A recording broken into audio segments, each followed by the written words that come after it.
네, 여러분 안녕하세요. 송주영입니다. 나는 정치이다. 이번 시간에는요. 윤석열 대통령 탄핵 심판 국면에서 집권 여당의 개혁 임무를 맡으신 분입니다. 국민의힘 전략기획특위위원장인 조정훈 의원 모셨습니다. 어서 오세요. 네, 반갑습니다. 네, 1월에 위원장 맡으셨잖아요. 그런가요? 너무 바쁘셔가지고 시간이 막 너무 빨리. 네, 요새 아마 숨 쉬는 거를 일부러 쉬었으면 멈췄을 것 같아요. 아, 그 정도로 바쁘세요? 네, 정신이 없고 분주하고. 네. 그래도 이렇게 멀리 보고 높이 보려고 노력하고 있습니다. 이 위원장 되셨을 때 첫 회의 때 뭐 당내 개혁, 그다음 세대 확장, 그리고 국민 통합 이 3대 목표를 제시를 하셨어요. 네. 뭐 사실은 얼마 지나지는 않았는데 지금 3월이니까 어느 정도 좀 진척이 됐다라고 말씀을 해주실 수 있을까요? 다 개문 발차는 했고요. 네. 지난주 이제 전국 중앙 청년위원회 그다음에 대학생위원회들 만나서 저희 당에서 그렇게 만나고 싶었던 청년들이 이번 계기로 자발적으로 나왔어요. 네, 어느 정도 나오셨을까요? 저는 굉장히 놀랍다고 생각할 정도로 많이. 그래요? 네. 그동안 저희 우파 정당에서 이제 좀 나이 들었다, 네. 꼰대다 그러니까 행사에 동원해야 했거든요. 네. 돈 주고 모시든지. 지금은 자발적으로 오시는 거예요. 모두 자발적으로. 저는 대통령 탄핵 반대 집회 이제 부산에서 열린 여러 행사들을 조용히 실은 갔다 왔거든요. 다녀오셨어요. 궁금했었어요. 네. 이게 진짜 동원인가? 아니면 자발인가? 자발적으로.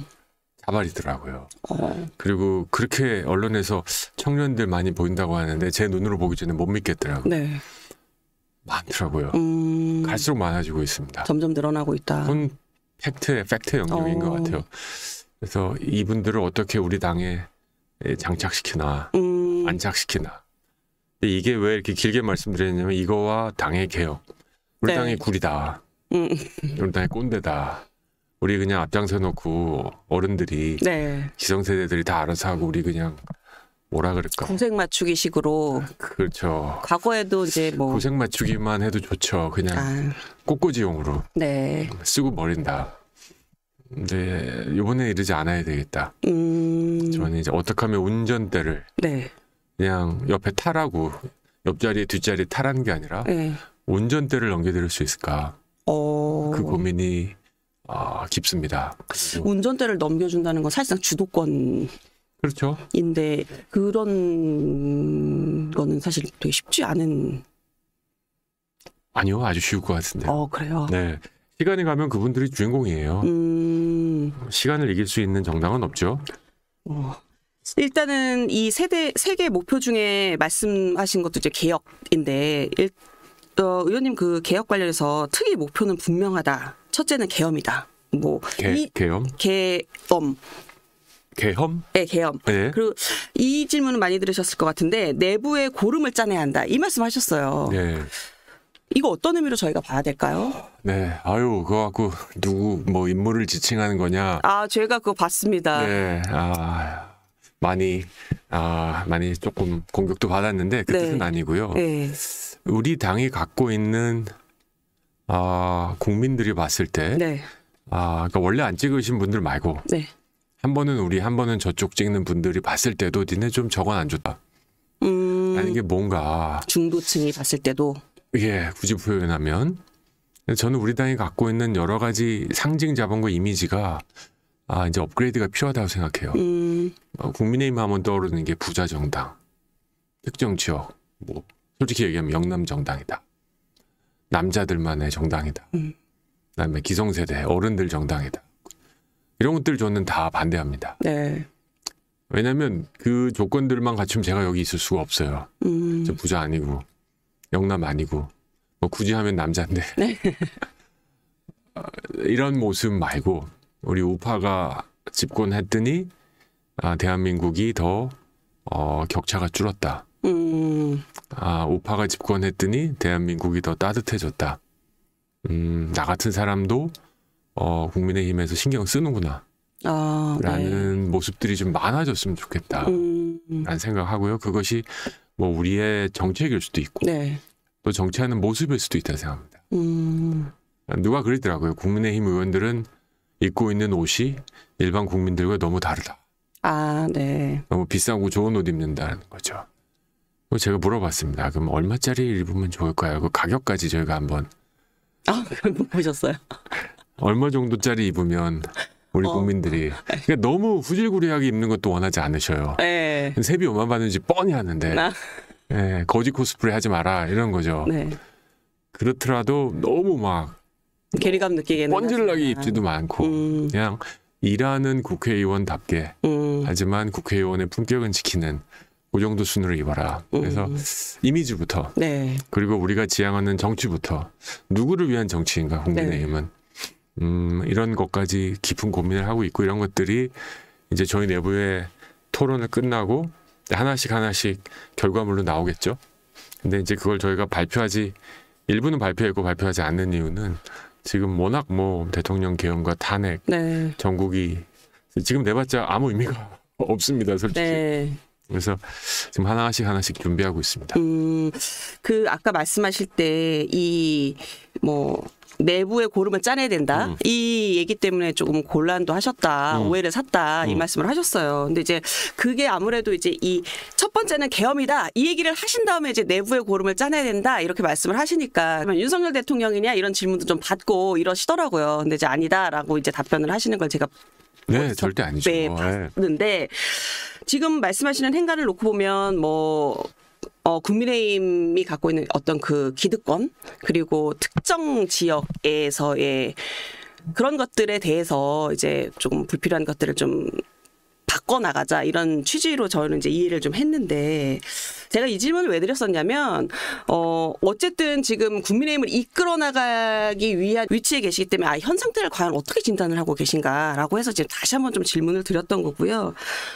이제 앞으로 뭐 국민의힘이 가지고 가야 될 비전이라든가 뭐 그리고 다시 이제 또 국민으로부터 더 신뢰를 좀 받아야 되니까 그런 전략들을 이제 고민을 하셔야 될 텐데 그 전에 이제 당장 국민의힘 앞에는 이 계엄의 강을 건너야 되는 문제가 가장 크게 이제 남아 있단 말이에요. 이거는 어떻게 참 쉽지 않은 문제인 건 아는데 해법을 가지고 계실까요? 넘어가야죠. 근데 계엄의 강을 넘어간다는 의미가 네. 그러니까는 이게 표현이 이제 굉장히 이렇게 멋있고 웅장하잖아요. 한강을 건넌다, 강을 건넌다. 이게 과연 무슨 뜻일까? 네. 저는 뭐 저희 스스로 넘어가는 것도 있지만 결국은 헌법재판소의 이제 판결을 네. 저희가 어떻게 수용하고 그다음에 그 다음으로 넘어가느냐 가장 핵심일 것 같습니다. 많은 국민들께서 대통령이 오죽했으면 네. 계엄이라는 극단적 수단까지 썼을까라는 말씀도 하시지만 네. 그래도 계엄을 좀 심하지 않았냐 라는 질문도 있는 것이 사실입니다. 의원님은 어떤 입장이세요? 저는 둘 다 동의가 돼요. 그러니까는 대통령께서 아무 생각 없이 갑자기 정말 외계인으로 살다가 한국 와가지고 갑자기 계엄한 건 아니라고 생각해요.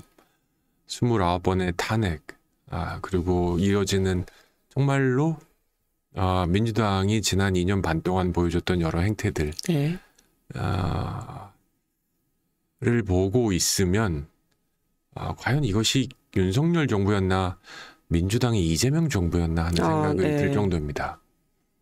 그럼에도 불구하고 2024년 선진국 반열에 들은 대한민국이 마셜러 군대가 동원되는 계엄이 가장 타개를 위한 적절한 수단인가 거기에는 동의가 되지 않습니다. 다만 그 계엄을 해결하는 방법이 네. 탄핵이냐 거기에도 단호히 반대했습니다. 그래서 그 탄핵안 표결 불참하신 이유가 그거라고 보면 될까요? 예, 저는 당론 반대했고 네. 거기에도 동의했습니다. 대통령께서 이미 본인이 임기 연연하지 않고 여야가 합의해 오면 여러 가지 정치 개혁을 포함한 개혁을 하고 이제 여야가 합의한 스케줄을 따르겠다라고 하셨기 때문에 우리 국가에 벌어진 일은 벌어졌기 때문에 네. 앞으로 우리 국민들에게 국가에게 어떤 방향으로 이 전국을 관리해 나가는 것이 가장 도움이 될까? 네. 지금 12월 3일 계엄 이후에 한 열흘 정도까지 이제 탄핵을 향해서 이제 질주를 했죠, 민주당이. 그렇죠. 탄핵을 통과시켰죠. 그때는 민주당 뭐 거의 집권했다 생각했죠. 이제 이재명이 대통령이었죠. 이재명 당대표가. 근데 그로부터 지금 얼마 지났습니까? 이제 그게 14일이니까 오늘이 10일, 11일, 12월이었으니까 네, 1월, 2월, 3월. 네. 사뭇 세상이 달라졌죠. 그 이유가 뭘까요? 저는 탄핵에 대한 질주 그리고 대통령이 구속되는 모습을 네. 보면서 국민들이 갸우뚱하고 있습니다. 민주당은 윤석열 대통령을 제왕적 대통령이다라고 불렀죠. 소통도 안 되고 네. 뭐 입틀막이다, 뭐 원하는 대로 다 한다, 국회를 무시한다. 진짜 모든 걸 원하는 대로 다 할 수 있다고 주장하는 제왕적 대통령이 구속이 됐어요. 현직 대통령으로 처음으로 네. 구속이 됐습니다. 3,000명 뭐 경찰 권력 앞에 그냥 네. 순순히 나와서 구속이 되는 모습, 구치장 신세로 되는데 국민들이 혼란이 온 거죠. 야, 제왕적 대통령 이외에 더 센 놈이 있나 보다 우리나라에. 그게 누군지는 아시죠? 아니 대통령이 저렇게 구치소를 갈 수가 있구나. 그리고 구속될 수가 있구나. 자기 뜻에 반해서. 그러면 이게 무슨 제왕이 구속되는 나라가 어디 있습니까? 정의상. 그래서 우리 국민들이 지금 혼란스럽다. 네. 그리고 이것은 국민의힘 뭐 전략기획부총장, 전략기획위원회 조정훈이 만든다고 되는 스토리가 아니고 네. 숫자가 그걸 얘기해주고 있습니다. 여론조사 말씀하시는 네. 거죠?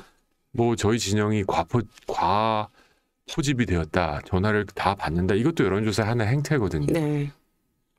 민주당이 아무리 불만스러워도 여론조사가 잘못됐다 얘기는 안 합니다. 네. 똑같은 여론조사를 자기가 즐겼기 때문에. 그래서 이 과정들을 보면서 지금 또 다시 확신하건대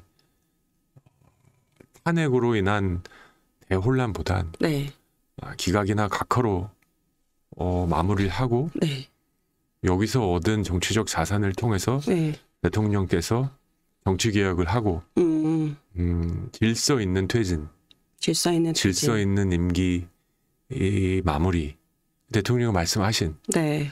그 방법이 훨씬 더 건설적이라고 생각합니다. 저는 여기까지만 하고 이제 계속 말을 줄일게요. 전 변호사도 아닙니다. 네. 판사 출신도 아니고 검찰 출신도 아닙니다. 제가 21대 국회 하반기에 법사위 해가지고 좀 시끄러웠는데 네. 그때 제 별명이 만주 변호사였습니다.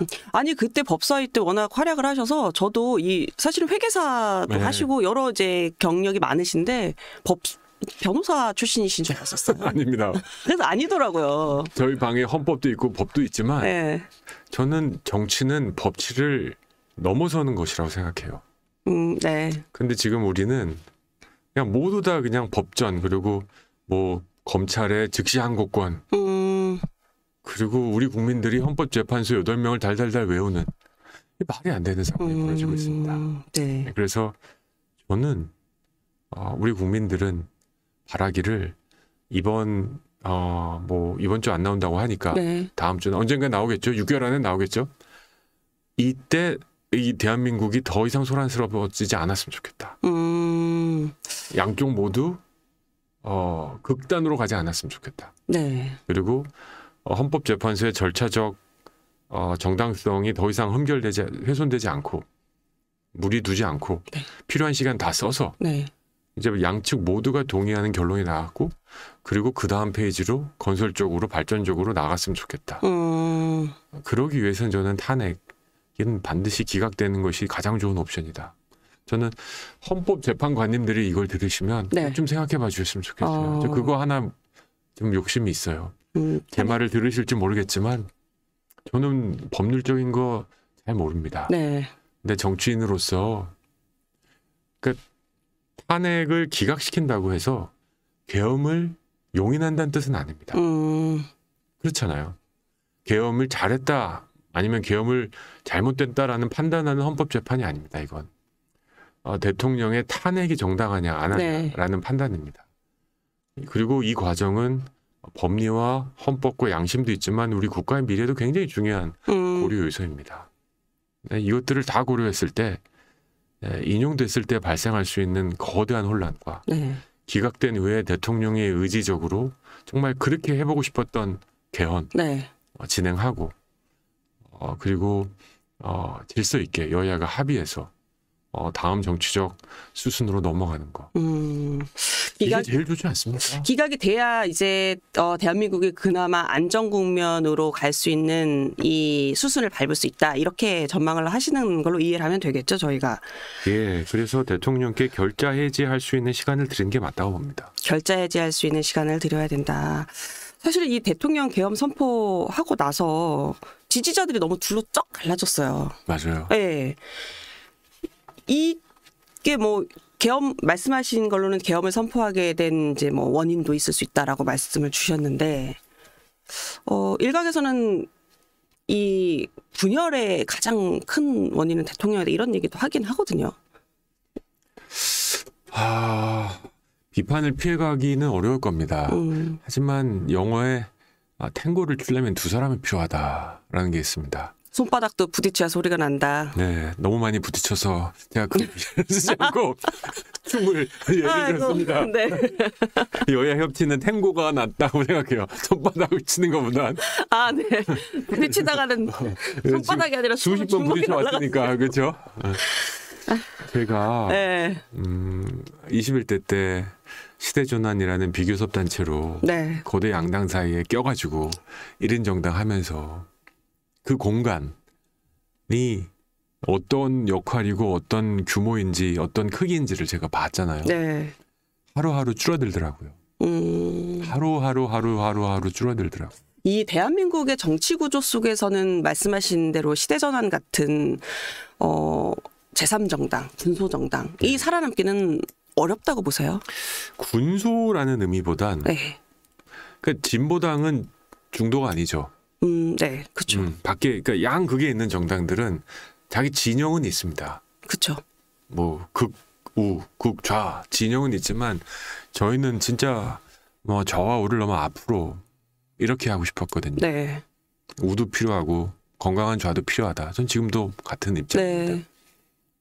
근데 그 공간이 점점 줄어드는 걸 느낍니다. 지금 그것이 대통령의 계엄과 탄핵으로 인한 소용돌이. 이거는 저는 이재명 대표와 민주당은 책임 소재에서 그 비율이 0이다.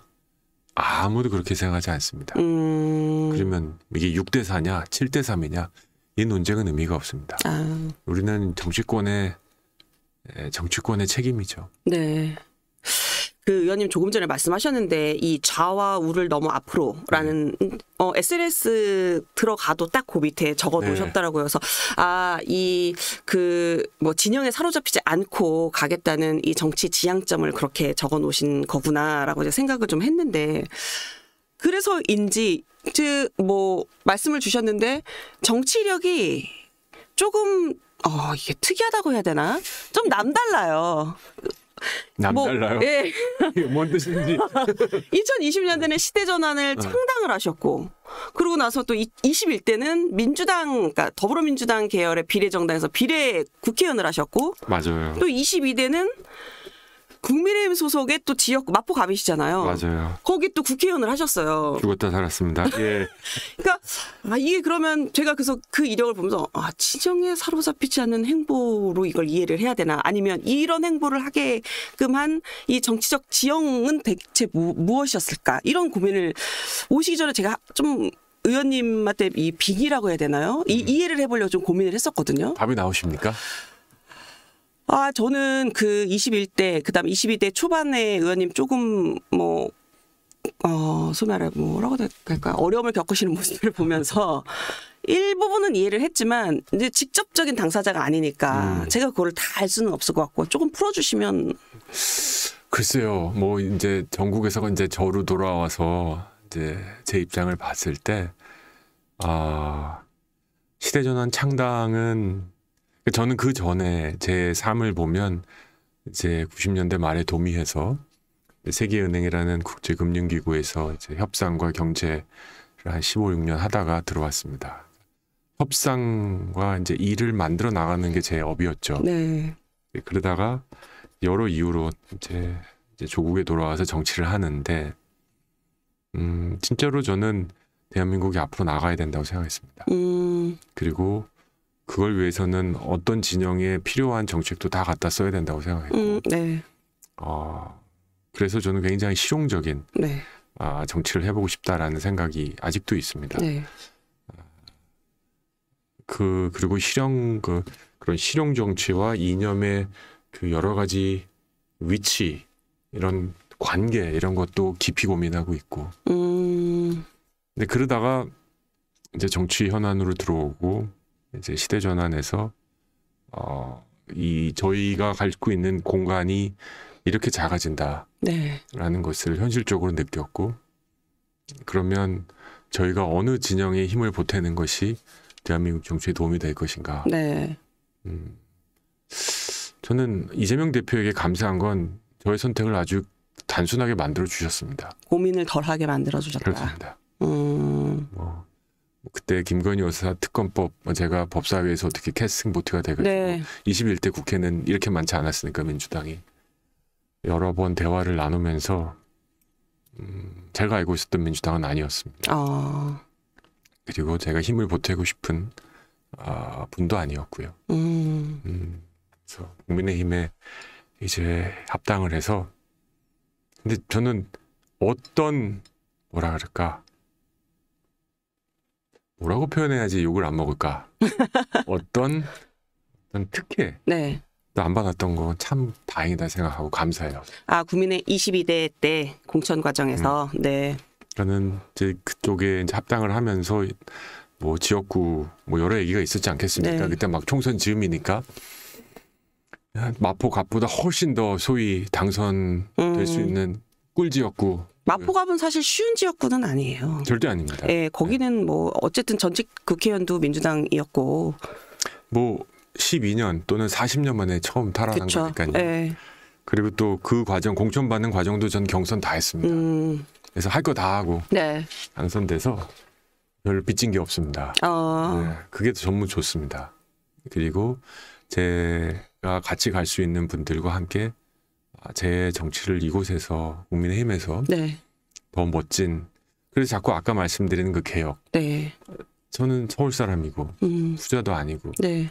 그냥 이런 정치하고 싶은데 자꾸 이 당 오니까 너도 결국은 이런 정치 하려는 거 아니냐라는, 그것만으로는 우리 정치가 앞으로 나갈 수 없다라는 거. 네. 그래서 제가 앞으로 어떻게 나갈지 모르지만 네. 저는 제가 입는 옷은 달라질 수 있어도 가는 길은 달라지지 않을 겁니다. 추울 때는 코트를 입을 것이고 네. 더울 땐 반바지를 입을 겁니다. 하지만 목적지는 정해놨고 그 목적지로 가는 그 경로 변경은 없습니다. 하지만 생각보다 더우면 옷을 좀 벗을 거고요. 네. 생각보다 추우면 옷을 좀 껴입을 겁니다. 방법론적으로는 실용주의적인 방법을 택하지만 네. 의원님이 어쨌든 가고자 하는 정치 지향점은 네. 좌도 우도 아닌 앞으로 가겠다는 그 앞은 어디인지는 명확하다 이 말씀이신 맞습니다. 거죠. 저는 뭐 외람되지만 정치 시작하는 첫날부터 대한민국이 제 어깨 위에 있다고 생각합니다. 그래서 제가 함부로 결정하면 안 된다고 생각합니다. 네. 저는 정치인의 의무라고 생각해요. 자기 자존심, 자기의 신념 때문에 국가적 위기를 초래해서는 안 된다고 생각해요. 결국 우리 대한민국이 국익을 위해선 비굴할 땐 비굴하고 당당할 땐 당당해서 우리 국민들의 생명과 안전을 지켜야 된다고 생각합니다. 저를 믿고 따라오시면 제가 비굴할지언정 우리 국민들은 안전하실 거고 더 좋아질 거라고 생각합니다.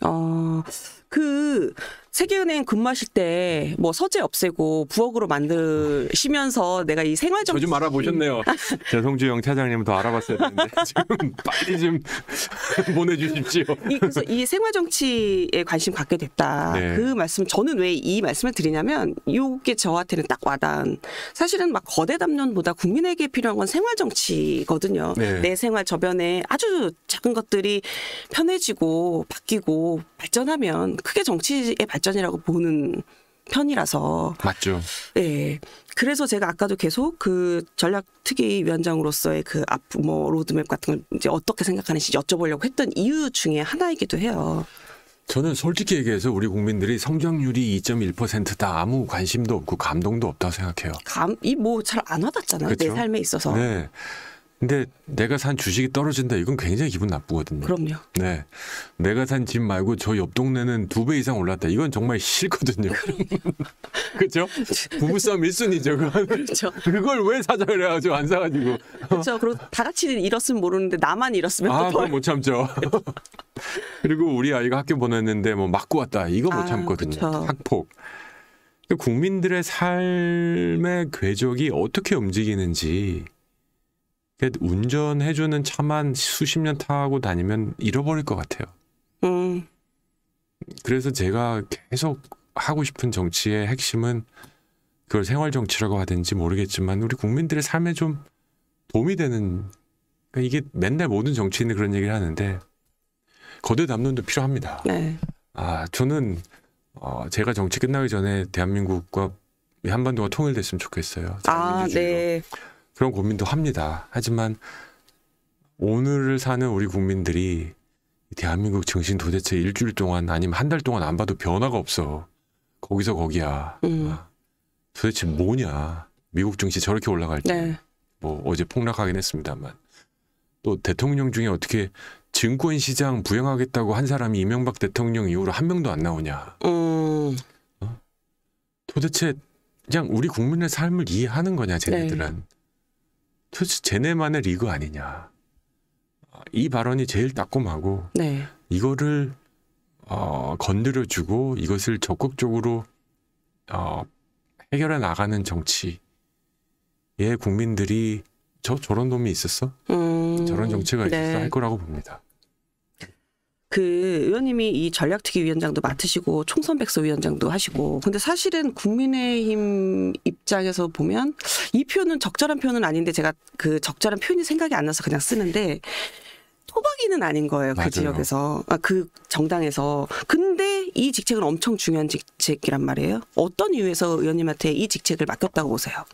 토박이 아니죠. 뭐 저 굴러 들어온 돌이죠. 그렇게까지 말씀 안 드렸습니다. 굴러 들어온 돌이 맞습니다. 그리고 제 어록을 보면 발언한 길을 보면 국민의힘 비판한 것도 상당히 많습니다. 다 인정하고요. 뭐 제가 들어와서 의총 때 저 굴러 들어온 돌입니다. 의총 때 네. 그렇게 말씀을 하셨어요? 네, 마음껏 갖다 쓰십시오 그랬습니다. 그랬더니 진짜 마음껏 갖다 쓰시더라고요. 총선 끝나니까 백서 쓰라고 그러고 계엄하니까 전략자라고 그러고 네. 하여튼 욕먹을 때는 다 갖다 쓰시더라고요. 아니 근데 이 직책을 맡기면서 누군가는 뭐 이런 걸 기대한다 이런 말씀들은 안 하시던가요? 글쎄요. 뭐 다 이제 임명권자들이 있으셨으니까 네. 그런 것 같아요. 저는 이제 일단 그 발주자의 뜻대로 잘 안 하는 사람이다. 제가 하청을 받아도 네. 발주자의 뜻대로 꼭 가지는 않는다. 그래서 제대로 좀 더 개혁이나 이런 게 가능할 것이다라는 기대감이 있었을까요? 그래서 그냥 마음에 안 드시면 그냥 저를 안 쓰시면 됩니다. 가 제 브랜드입니다. 총선 백서도 제 방향대로 만듭니다. 네. 끼어들지 마십시오. 그때 임명권자가 저를 또렷하게 쳐다보더니 네. 네 마음대로 다 할 건가? 딱 한 번 그분께서 이랬습니다. 몇 명 할 거냐? 네. 그래서 제가 뭐 열 몇 명 하려고 합니다. 너무 많지 않은가? 문자로.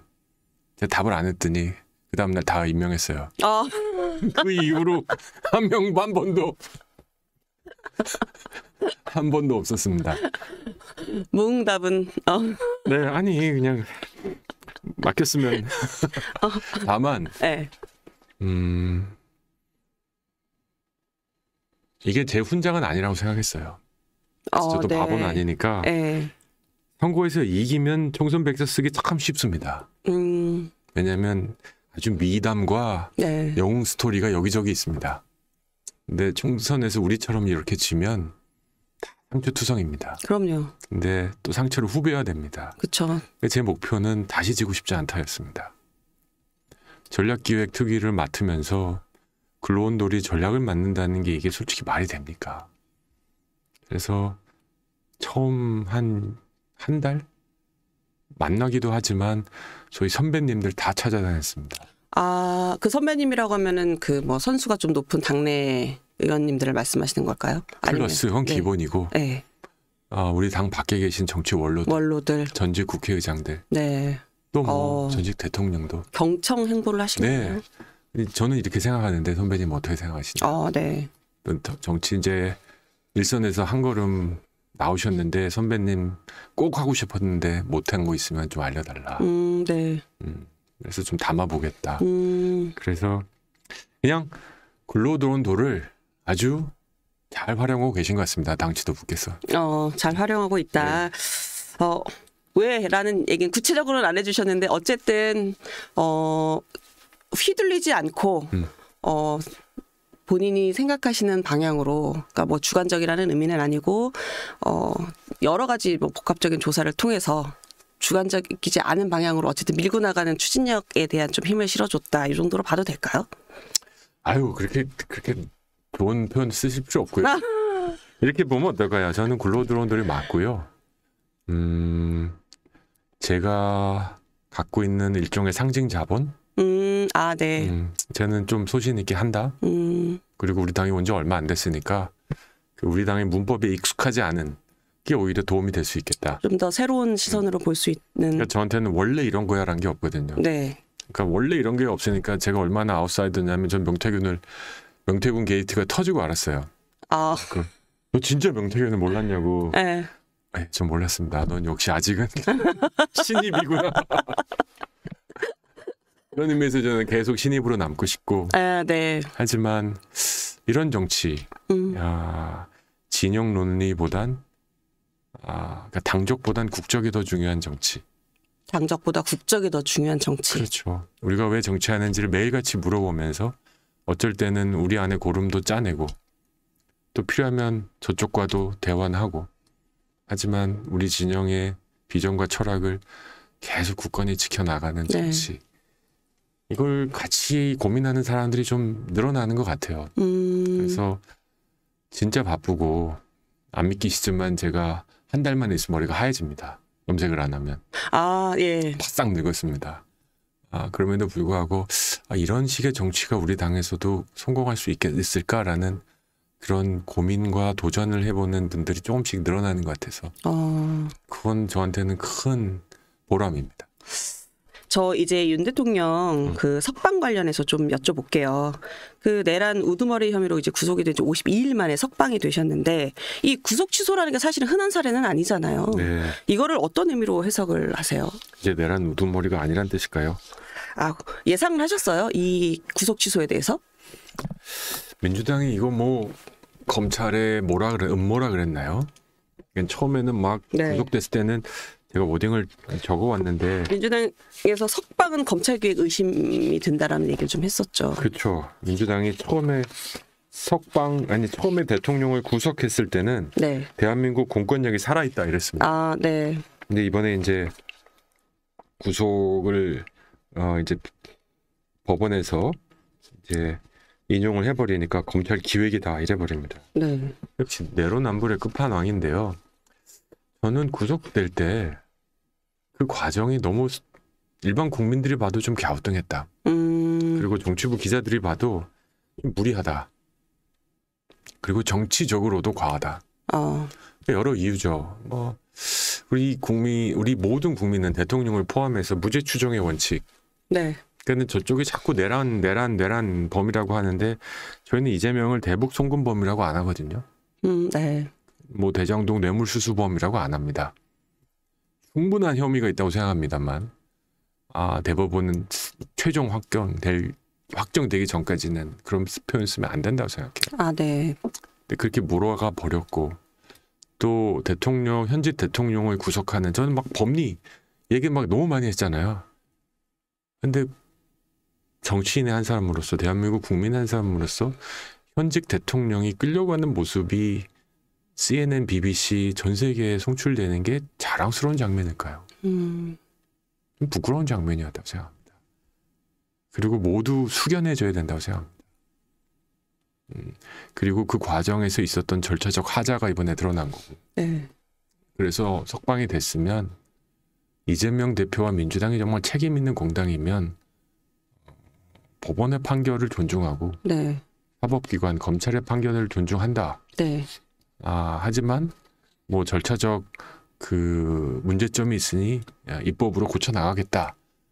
뭐 이 정도. 그리고 대통령도 자숙해라. 네. 뭐 정치적으로 한 방 잽을 날리고 끝났으면 멋있었을 것 같아. 네. 민주당이 난리 날 것 같은데 가만히 있네. 그게 여러분들의 궁금증이 있었을 겁니다. 근데 민주당이 지금 이러니까 민주당이 민주당했다.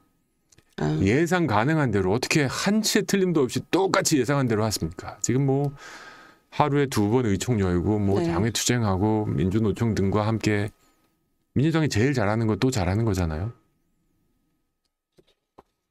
별로 의미가 없을 것 같고요. 네. 저희도 오늘 의총을 했습니다만 그게 과연 국민들이 저희 국민의힘에 바라는 것일까? 저희는 지금 여의도라는 제도권의 정치와 네. 자발적인 광장의 정치가 투트랙으로 움직이는 것 같아요. 이건 우파 정치에서 처음 있었던 일입니다. 민주당은 지금 막 총동원령 내는데 8,000명, 10,000명 모이잖아요. 네. 안 모이는 거예요. 그러니까 아주 대단한 것 같아요. 지금 내년 지방선거를 앞두고 시구위원들이 그럴 상황이 아닐 텐데 지금 다 당협위원장들이 지금 출석 체크하고 인원 파악해가지고 내년 공천에 반영하려고 지금 온갖 네. 협박이란 표현은 안 쓰겠지만 비슷한 거 할 텐데 안 모이잖아요. 왜 안 모이는 거라고 보세요? 저는 안 나가는 이유가 그러니까 민주당의 핵심 정말 다음 지선을 고민하고 정말 닥치고 이재명 네. 이 제외하고는요. 내가 왜 이재명에게 힘을 실어야 되지? 내가 왜 이재명한테 힘을 실어줘야 되지? 라는 질문에 답을 못 얻은 국민들 너무 많아요. 윤석열 대통령 계엄 그래도 계엄을 저렇게 하면 되나? 라는 분들도 다음 페이지를 지금 못 넘기고 있어요. 다음 페이지를 넘기면 이재명이 있을 것 같거든. 그건 더 갸우뚱이거든요. 그러니까 이재명 대표의 확장성의 한계를 네. 지금 장외 집회 규모가 여실히 드러내고 있어요. 이재명 대표도 안다고 생각해요. 근데 지금 그 주변 사람들 전화 무지 돌리고 있을 겁니다. 너 나와라. 지금 이러다가 위기다. 지금 위기론을 몰아서 좀 몰겠죠. 하지만 저희 우파의 광장은 진짜 저희 돈 1원 한 푼 나가는 거 없고요. 네. 뭐 누구하고 기획하는 거 없어요. 제가 전략기획부총장인데 제가 당의 왕따가 아닌 한 아무도 없어요. 그냥 의원들이 자발적으로 참석하시는 거예요. 그러니까 그러니까 광장의 정치가 자발적으로 굴러가는 지금 상황이 됐습니다. 네. 투트랙으로. 그분들이 저희를 혼내고 서운해하십니다. 왜 안 나오냐? 뭐 그 얘기 많이 들으셨을 거예요. 네. 그러니까 왜 헌법재판소 앞에 와서 단식하고 투쟁하고 안 하냐? 그 말씀 저희 따갑게 듣습니다. 하지만 저희 지도부의 입장은 이 투트랙으로 진행하는 게 맞다. 그리고 그 광장의 집회가 저희 당의 로고를 다는 순간 순수성이 훼손됩니다. 정치적인 어떤 네. 행위로만 비춰질 수 토요일 날 있다. 12시부터 한 행사가 국민의힘 행사다. 네. 그러면 내가 국민의힘이 좋아서 나가는 것도 아니지. 이런 분이 있거든요. 네. 그런 분들이 있습니다. 그래서 오히려 저희는 이분들의 순수성을 지켜드리고 저희들의 싸움은 원내에서 한다.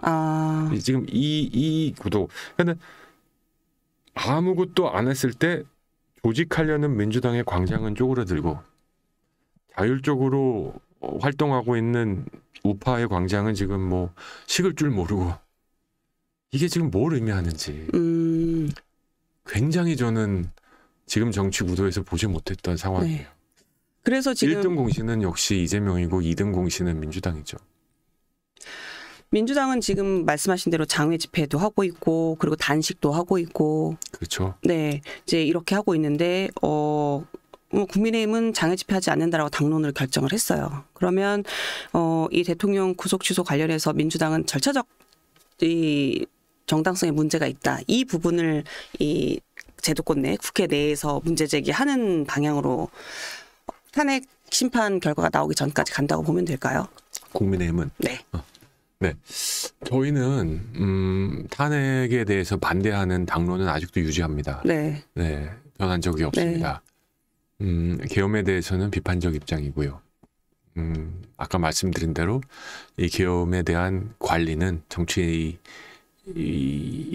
하는 관리는 이제 자발적인 개헌을 통한 네. 이양이 맞다라고 봅니다. 지금 그 과정에서 헌법재판소의 재판 과정에서 국민들의 신뢰를 너무 잃었어요. 여기에는 저희 진영뿐만 아니라 저희 중도 진영의 날카로운 비판적 눈길도 있습니다. 헌재가 과속한 거예요. 그리고 많은 국민들이 보기에 얘네가 왜 저러지? 이 정도밖에 실력이 안 됐나? 라는 것들이 지금 곳곳에서 드러나고 있다. 네. 저는 이게 굉장히 걱정돼요.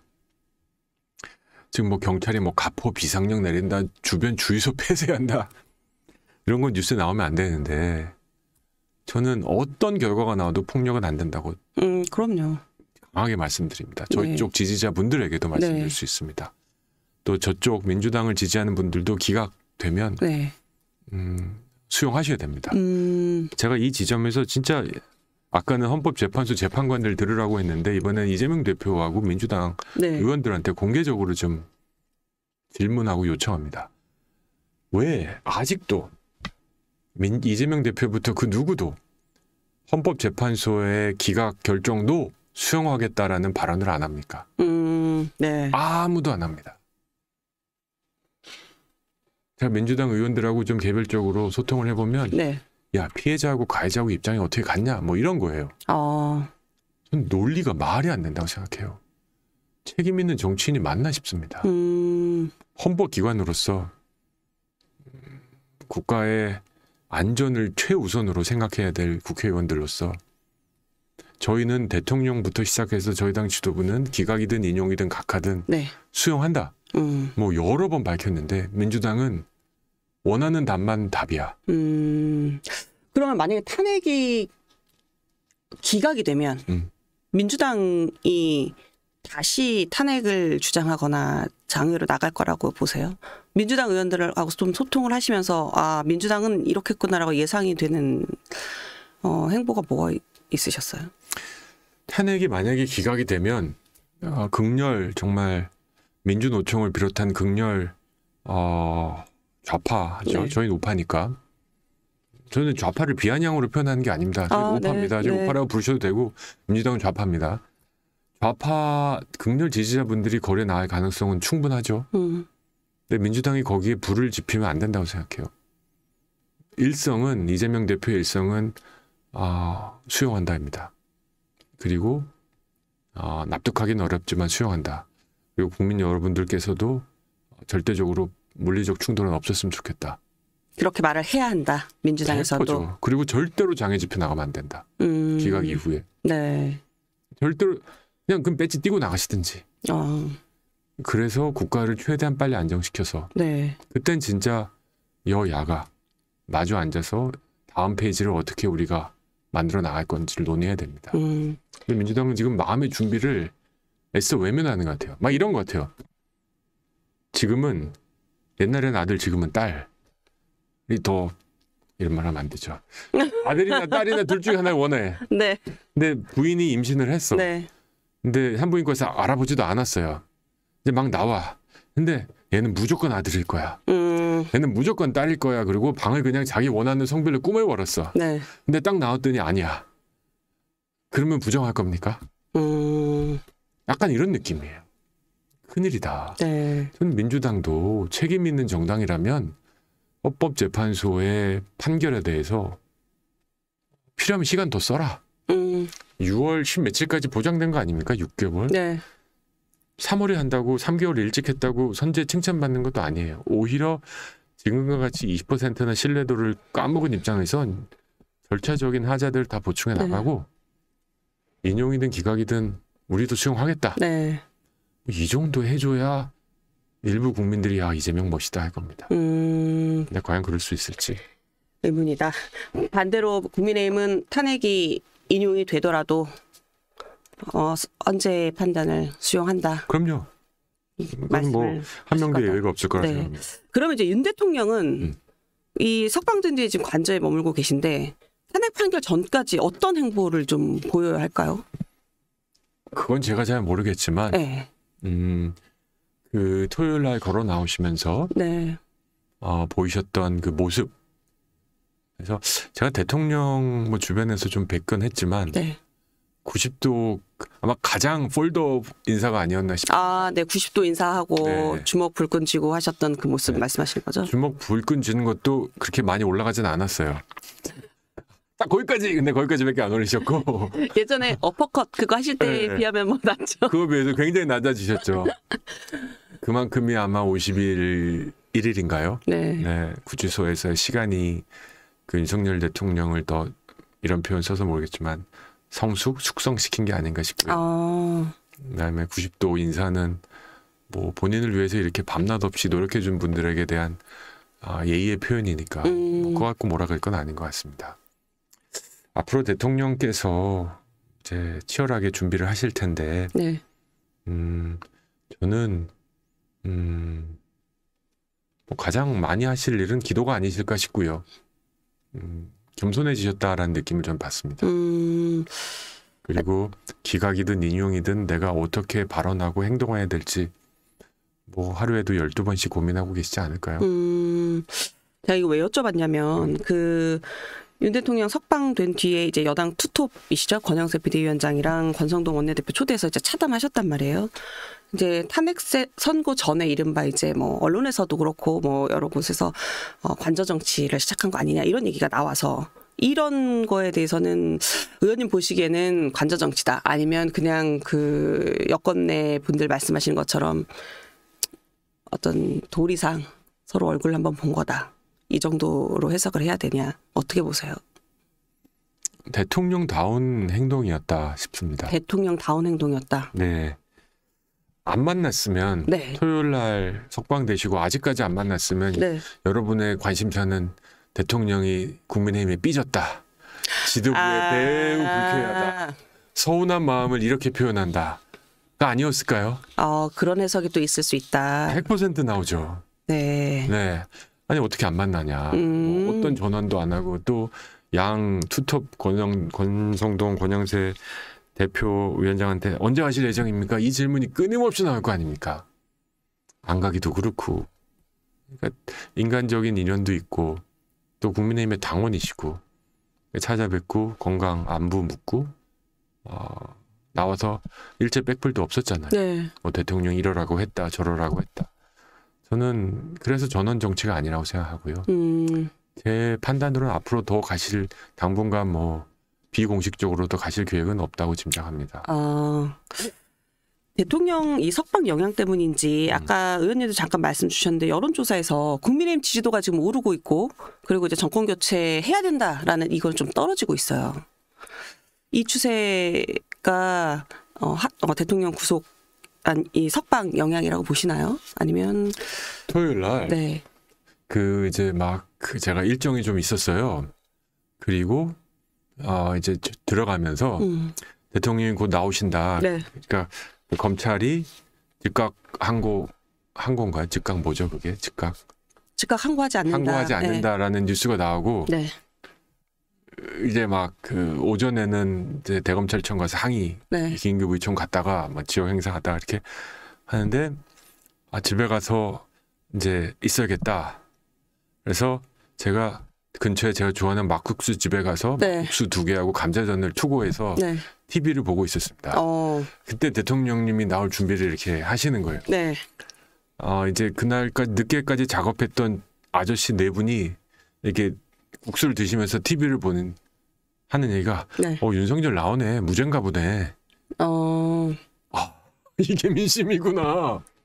그냥 구체적인 그분들이 즉각 항고 뭐 검찰 이런 얘기 네. 없고 그냥 밥 먹다가 TV에서 나오는 그때 MBN인 것 같아.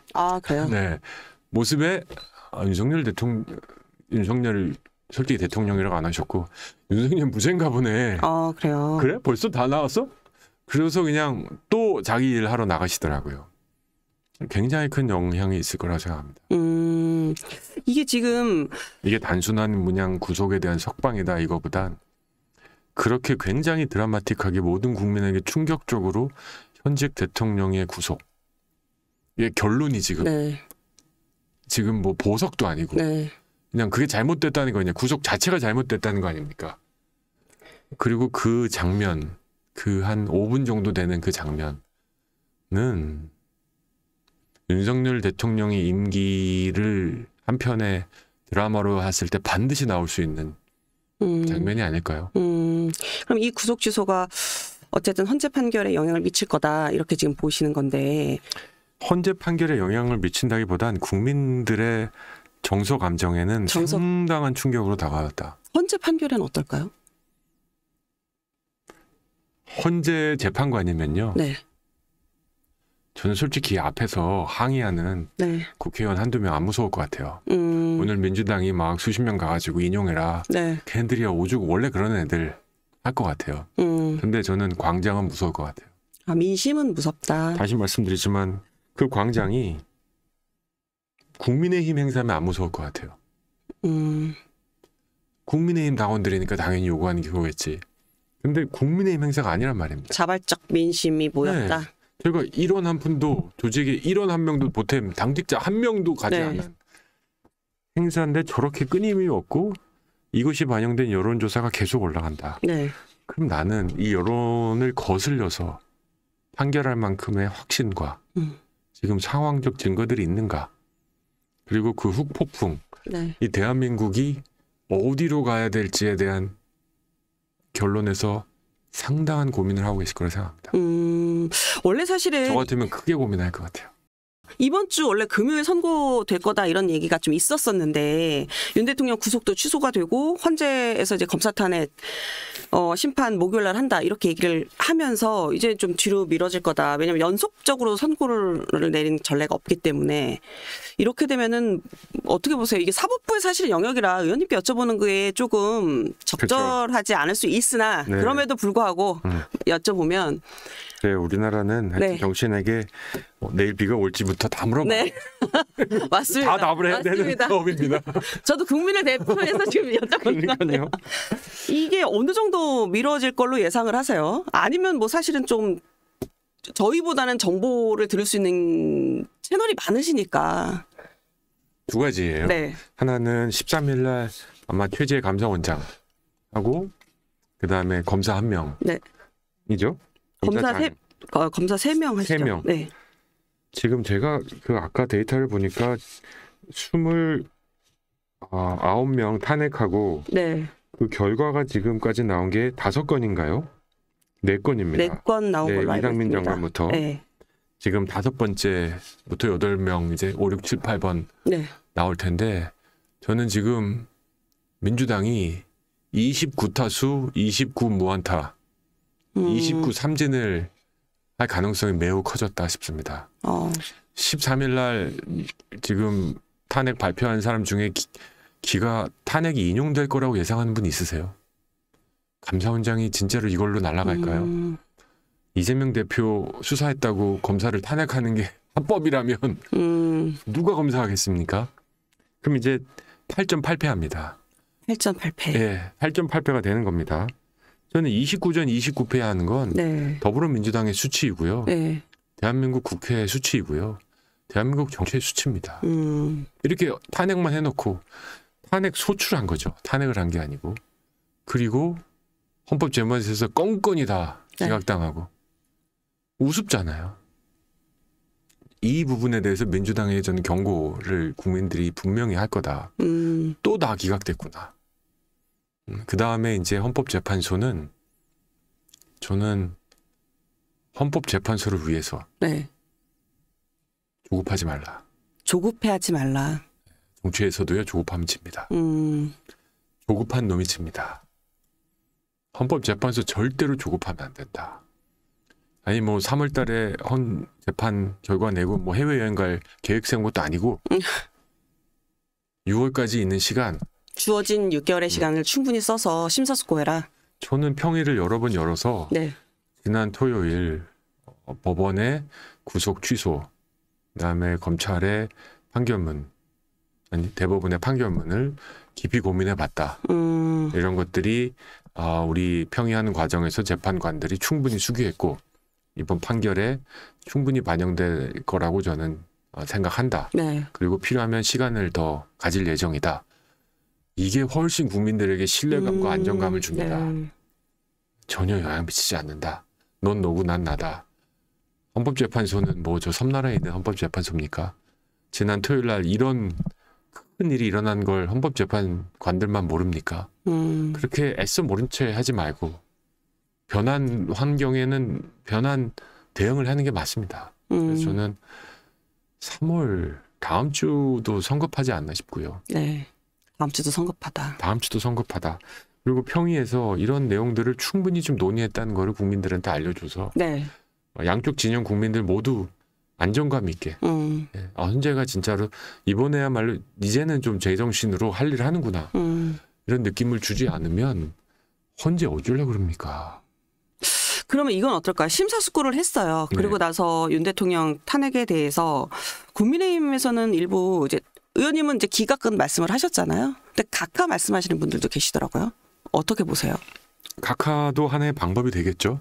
근데 저는 법률가가 아니라 네. 뭐 각하가 가능성이 높다, 기각이 가능성이 높다는 약간 저의 입장에서는 제 CPU 용량을 넘는 거고요. 아, 네. 근데 이제 율사 출신의 의원님들한테 보면 각하가 헌재가 부담이 가장 적다. 부담이 적다. 왜냐하면 절차적으로 이거는 네. 인용할 만큼 뭐 판단할 만큼 충분한 그게 안 된다. 네. 그러니까 헌법재판소 심판소원을 내면 여러 가지 이유로 아예 그냥 심리를 안 해버립니다. 그리고 그냥 돌려보낸다. 돌려보낸 경우가 이제 대다수거든요. 뭐 당사자성이 인정이 안 된다. 네. 저도 헌법재판 소원 한번 해봤는데 네. 근데 6개월 기다렸더니 당사자성이 인정이 안 돼서 검토하지 않겠다 이게 답변이었습니다. 아, 그래서 이런 이번에도 그럼 되겠다 싶습니다. 네. 윤 대통령이 이제 탄핵이 인용이 되든 뭐 기각이 되든 각하가 되든 어쨌든 이후 로드맵은 고민을 좀 하셔야 되는 위치에 계신 거잖아요. 뭐 의원님은 탄핵 인용은 뭐 생각하지 않고 있다. 기각 시 윤 대통령 이제 업무 복귀하면 어떻게 할지 대비한다 이 말씀을 하셨는데 여전히 그 입장이신 거예요? 그럼요. 인용이 되면 네. 기계적으로 움직이고 우리에게 마치 그 객관식처럼 문제가 주어집니다. 근데 기각이 되면 이건 주관식입니다. 주관식이 훨씬 풀기 어렵습니다.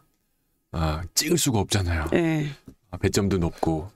그래서 전략을 짜는 제 입장에선 기각은 주관식 문제고 네. 인용은 객관식 문제입니다. 인용이란 건 60일이라는 뭐 빼박의 시간이 중요해지고 네. 대선 어떻게 치르는지 다 알고 네. 뭐 대선에 어떻게 우리가 대하면 되겠느냐 뭐 이거 하나인데 네. 기각은 뭐 진짜 스펙트럼이 너무 넓어요. 우리가 어떻게 해야 되겠느냐. 네. 사과해야 되느냐 당당해야 되느냐.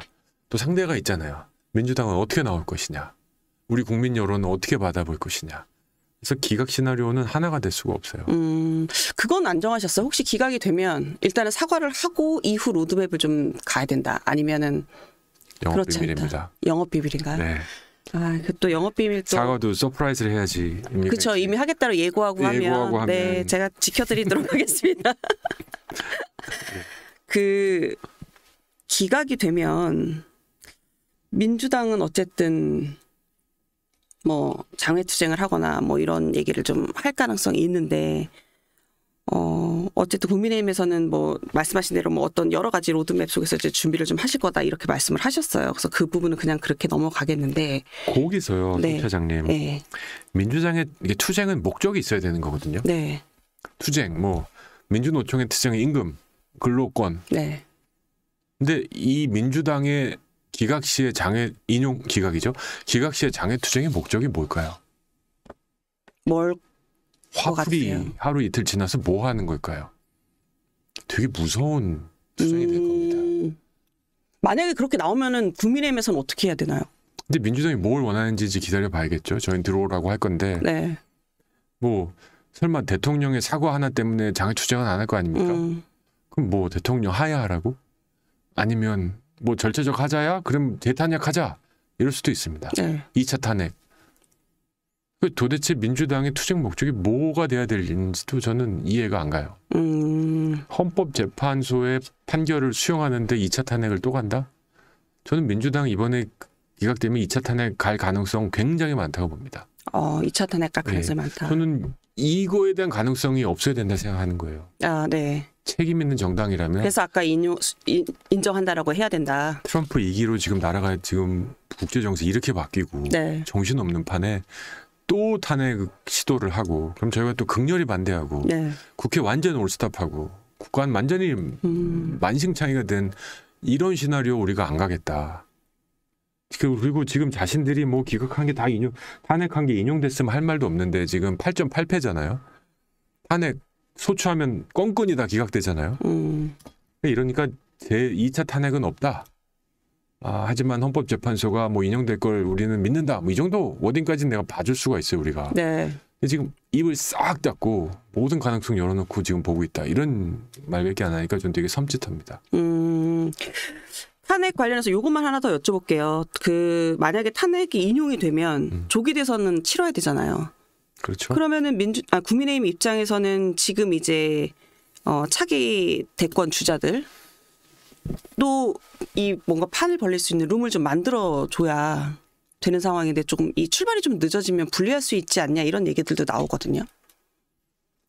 뭐 상상하고 싶지 않은 시나리오인 탄핵이 인용이 되면 저희들의 대선은 축제가 될 수 없습니다. 네. 절대로 축제가 돼서도 안 됩니다. 저희들 기조는 그럴 겁니다. 네. 민주당 축제를 만들려고 하겠죠? 네. 뭐 저희는 절대로 축제는 아닐 겁니다. 알겠습니다.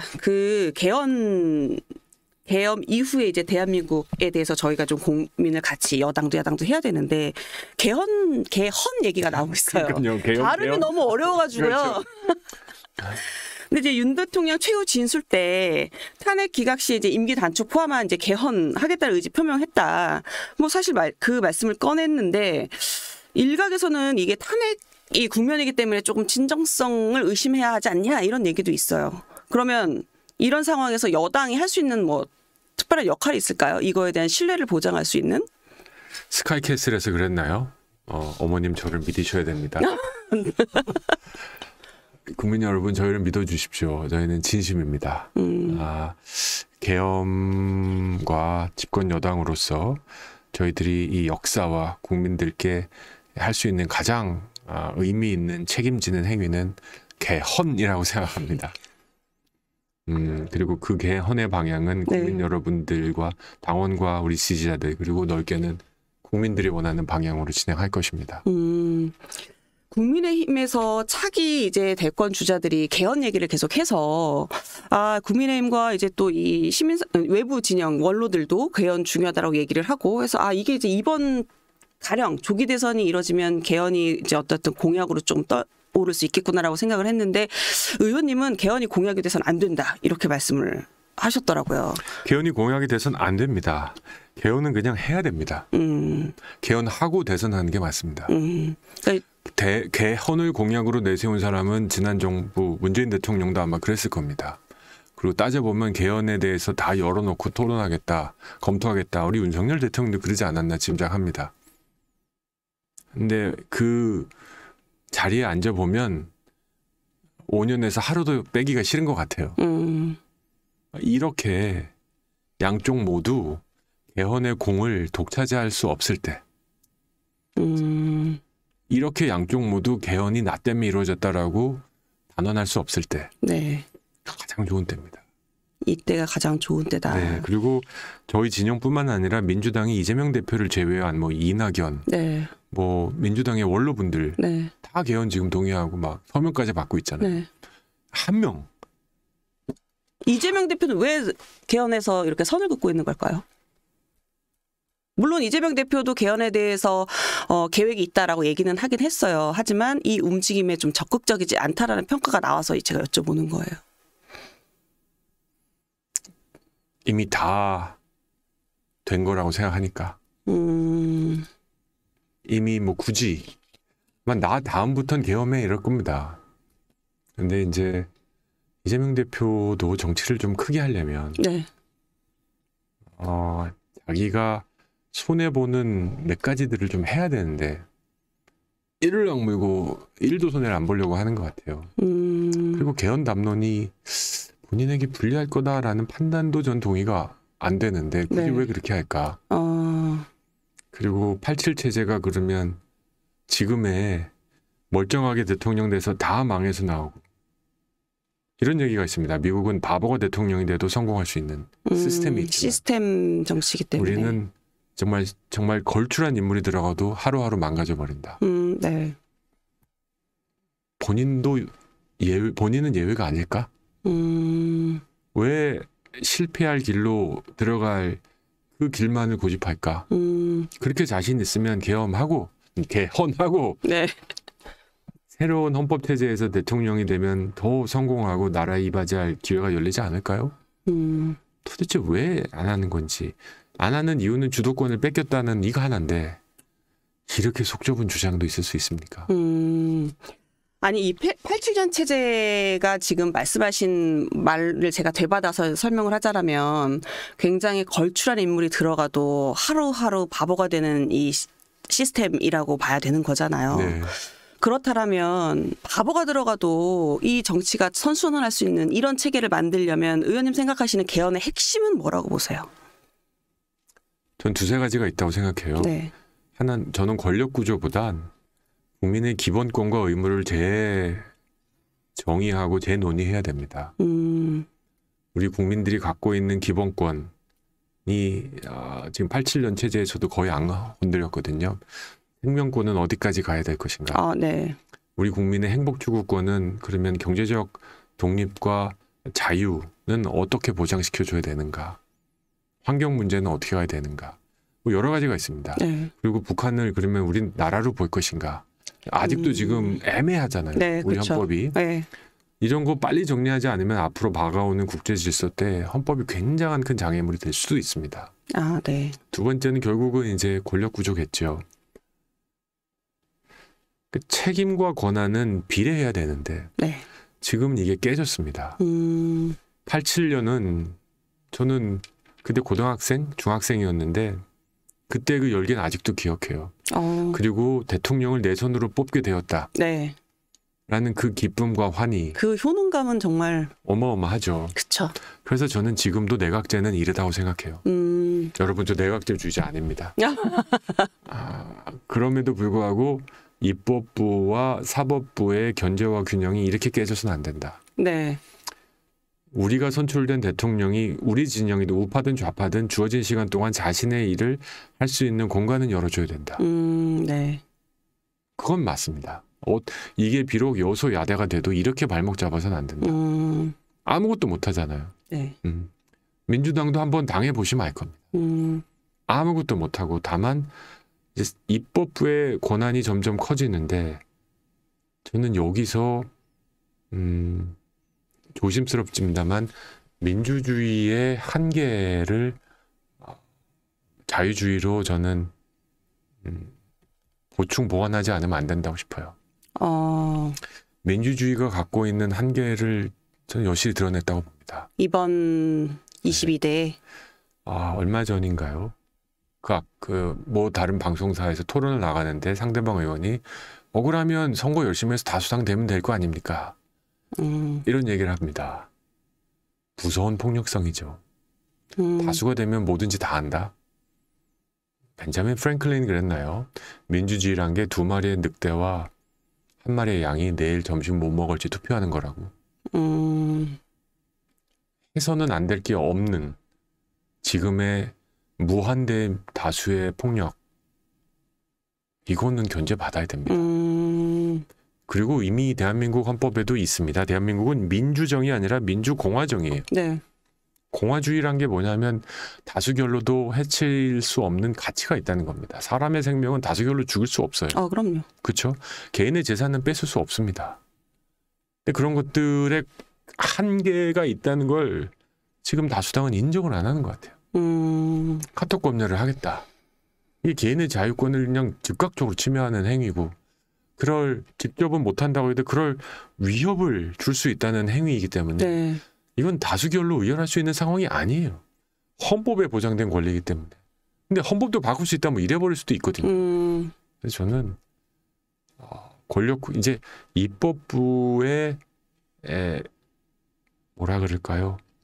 뽑힌 리더 대통령이 갈 수 있는 기회를 주되 입법부는 행정부를 견제할 수 있는 다른 방법을 찾아야 되고 그리고 이렇게 몸집이 커진 우리 국회가 우리 스스로를 절제하고 제어할 수 있는 장치들이 필요하다. 저 더 여쭤보고 싶은데 시간이 다 됐다고 해서 저희 나는 정치이다 공식 질문 드리고 마무리하도록 하겠습니다. 이 조정훈 의원님에게 정치란 무엇일까요? 여러 가지 고민을 해봤는데요. 저는 지금으로서는 정치는 나와 국민들의 자유를 지키는 최후의 보루 같아요. 저는 지금 우리 시대가 이 자유라는 개념을 다시 생각하고 다시 느끼는 시대 같습니다. 2030 청년들을 제가 많이 만납니다. 또 저희 지역이 마포 서대문이다 보니까 네. 지난주에도 연세대학교 서강대 이화여대생들 많이 만났는데요. 네. 그런 것 같아요. 우리 부모님 세대는 역사를 배우면 민족이 나옵니다. 네. 아마 우리 송 차장님은 민중 이런 걸 배우지 않으셨을까 싶습니다. 저랑. 네. 근데 20대들은요 개인을 배웁니다. 역사의 개인이 중심입니다. 네. 따라서 자유가 너무너무 중요합니다. 우리 어머님 아버님 세대는 공산주의로부터의 자유였죠. 체제 자유였죠. 우리는 먹고 사는 자유였을 겁니다. 그게 산업화였죠. 맞아요. 근데 우리 청년들은 생각과 그러니까 프라이버시, 생각과 사상과 언어와 이런 것들의 자유가 필요한 겁니다. 근데 우리 헌법과 우리 질서가 그분들의 그런 것까지 보장해주지 못해요. 카톡 검열 아니라고 자주 우기시는데 저는 민주경찰서를 아직도 운영하는 민주당은 좀 두렵습니다. 그래서는 안 되는 거예요. 정당이 어떻게 경찰서를 운영할 수 있습니까? 경찰 권력은 극히 제한적으로 행사해야 되는 건데 네. 이게 멋있는 이름이 된 거죠. 앞에 민주 붙이면 다 쓸 수 있는 거예요. 이렇게 되면 안 됩니다. 네. 그래서 저는 이 정치가 제가 지금 우파에서 정치를 하기 때문에 자유주의라는 거에 대한 자유를 향한 정치 지금 제 현재의 좌표입니다. 의원님이 아까 초반에 말씀 주셨던 게 좌도 우도 아니고 앞으로 나가는 정치를 하시겠다라고 네. 말씀을 주셨는데 그 앞으로 나가는 정치의 그 지향점에 이렇게 딱 이 앞에 자유라는 단어가 써 있는 것 같은. 맞아요. 그래서 그게 어떻게 실현될지 궁금한데 저희가 잘 지켜보도록 하겠습니다. 말씀 잘 들었고 지금까지 조정훈 국민의힘 의원이셨습니다. 감사합니다. 감사합니다.